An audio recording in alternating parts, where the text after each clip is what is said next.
Thomas the tank engine has worked his branch line for many years and knows it very well.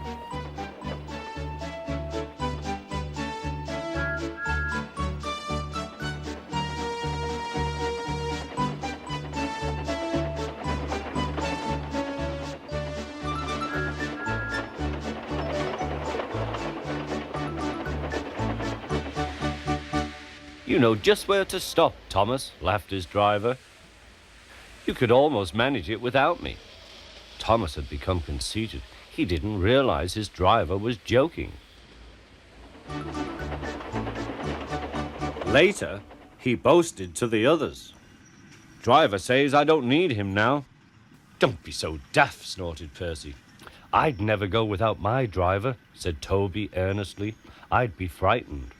Huh, boasted Thomas. I'm not scared. You'd never dare. I would then. You'll see.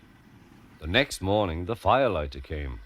Thomas drowsed comfortably as the warmth spread through his boiler. Percy and Toby were still asleep. Thomas suddenly remembered. Silly stick in the mud, he chuckled. I'll show them. Driver said I could manage without him. I'll just go out. Then I'll stop and wheesh.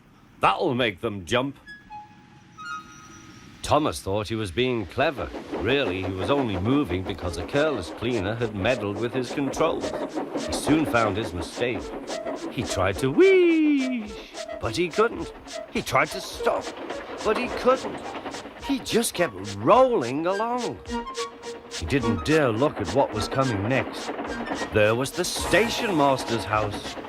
The station master was about to have breakfast.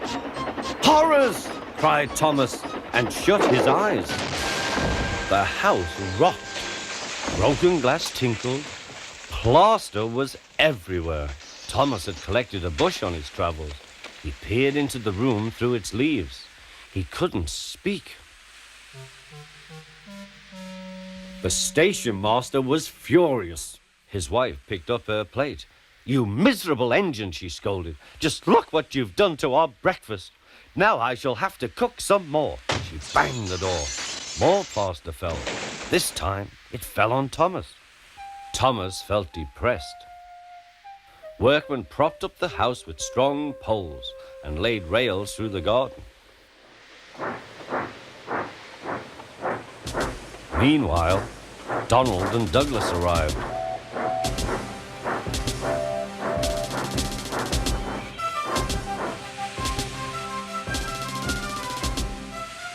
Don't fash yourself, Thomas.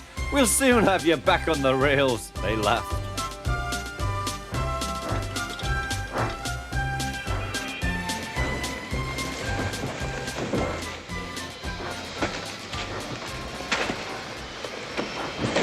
Donald and Douglas, puffing hard, managed to haul Thomas back to safety. Bits of fencing, the bush, and a broken window frame festooned his front, which was badly twisted.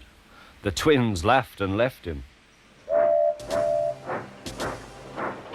Thomas was in disgrace. There was worse to come. You are a very naughty engine. I know, sir. I'm sorry, sir. Thomas's voice was muffled behind his bush.